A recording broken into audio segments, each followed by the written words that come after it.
Hello, I am Emily from KCR Community Resources, and today I have Liz with me from Dress for Success. Hi, Liz. Tell me a little bit about your organization. Yeah, for sure. So Dress for Success Kelowna, it's actually part of a global not-for-profit organization, and we empower women to achieve economic independence. We provide them a network of support. We give them professional attire, so clothes for interviews, for example, and development tools, really to help women thrive in work and in life. So we're part of a global Dress for Success family, but we do operate as an independent non-profit organisation. So we're registered with the BC Societies Act. And I make that mention because we do have a lot of Canadian affiliates across the country and also in the US. But every dollar that we raise and every funding that we receive, it does stay in Kelowna and in the Okanagan to help support local women. Wow, that's awesome. What a great initiative. Yeah. That's great. So, how do volunteers make an impact on your organization's programs and services? Yeah, definitely. So we work really closely with organisations such as like Work BC, the Kelowna Women's Shelter, the Cara Society. So we help women gain access to clothes that are suitable for interviews, maybe court appearances.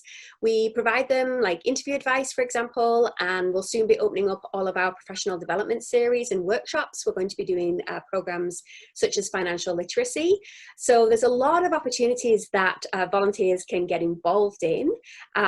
We have personal stylists, for example. So that's in our boutique, and that's where we really help women find an outfit that they feel really confident in, whether it's for a job interview, for a court appearance, just going to work regularly, always having that dilemma of what do I wear today. So we have our personal stylists positions, and then we also have inventory maintenance positions. So for all of us who like sorting and organizing closets, we have a lot of donations that come to us from a wide range of different places. So we always need help on donation days. Yeah, that totally makes sense. Oh, that's so awesome. So you mentioned the inventory and then helping women find their outfits. Is there any other types of opportunities available? Yeah, definitely. So we have, as part of the process, when people come into our boutique, it's a kind of a two-part process. So they come in, we help them with their clothes, find outfits for them, and then we also sit and do some career coaching.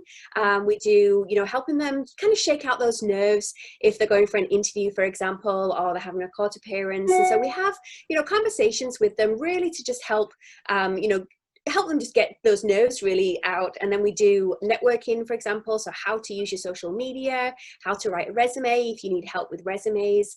A lot of our women have come through programs such as Work BC, so they've already had that help. So for us, it's just a matter of sitting down with them, making sure they feel really confident if they are going in for a career position. That's awesome. So your volunteers kind of help put on those workshops and things like that? Yeah, they do, definitely. And as we move into more of the professional development series that we have planned, we were actually going to launch it in the fall, but obviously due to times, we've pushed that out until next year. Yeah. So definitely in the future, we're going to be looking for workshop volunteers, facilitators. So, really just watch our website as we start announcing and launching more programs. So are you currently looking for volunteers with any specialized skills at all, or will you be in the future, I guess? Yeah, so our volunteers, we say that they make up the fabric of our Dress for Success clothing, and they really do. They're so important to us. All of our positions that we have always looking for more volunteers.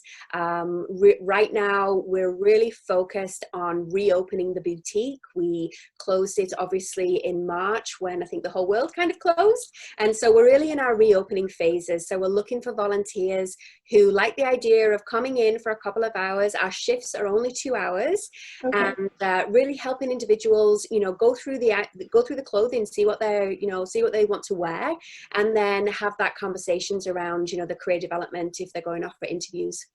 Okay. And what about for your workshops or anything? Do people need to have experience in that type of area, or can they just sign up and you guys help them find that experience? Yeah, it's really interesting. So a lot of the volunteers, you know, that I speak to and that you know, we look for anybody and everybody, to be honest, that has Okay. a passion for helping women and helping women, you know, gain confidence, gain employment, find that economic independence. So really being able to support themselves and their families. And so what we found is obviously people with human resources experience is great. People like recruitment experience, but people who have really been involved in that hiring. So it may not have been like your official title at your job, but you've probably hired a lot of people. And so you know what you're looking for when people walk in for an interview. So really that kind of like broad experience is what we're looking for. But ultimately, we're looking for people who are passionate about helping and giving back to the community. Okay, sounds good. And you mentioned your shift for 2 hours. Is that the expectation weekly, or are there Yeah, it's always a really hard question to answer, especially now because we're recognizing obviously the challenges that lots of people are faced with. yeah. What we would love is for a commitment of like 2 to 3 shifts a month. So each shift is 2 hours long. But really at this point, what we're looking for is to broaden our volunteer base, and then we can, you know, work with each of our volunteers as they again are going through different challenges that they're faced with too. Okay, perfect. And if I wanted to volunteer with your organization, how could I go about getting involved with you guys? Yeah, you can just ask me. So you can contact me. My email is kelowna@dressforsuccess.org. So I'm the executive director for Dress for Success. And so I will help answer those questions, guide you through what it takes to be a volunteer. We offer training sessions. So, you know, you're never going to be faced in a situation where you don't know what to say or do. But we go through in-house training sessions. So I've been doing one-on-one appointments, obviously making sure that we have the COVID safety protocols in place, and also doing some Zoom training too. Nice, nice. How many training sessions are there? Does it vary, or is it just? Yeah, it has been. So we've been doing them once a month. What I found at the moment, just basically with everybody's schedules, is sometimes it's been a little bit easier for me to do them one-on-one. So happy to work with volunteer schedules too. Okay, cool. And is there anything else that you want anybody to know about your volunteering within your organization? Yeah, well, I mean, you know, we take our role really seriously in the community. You know, we're really proud to work with a lot of the nonprofit organizations and charities that we have in Kelowna. But we do also like to have some fun. So I would say that we're a group of individuals who, you know, are passionate about what we do, but we do like to have fun as well. And for our volunteers, they also have opportunities to learn and grow as well. We have online training programs that we offer to all of our clients that come through, and our volunteers are welcome to use those as well. Sounds great. Well, thank you, Liz. Yeah, you're welcome.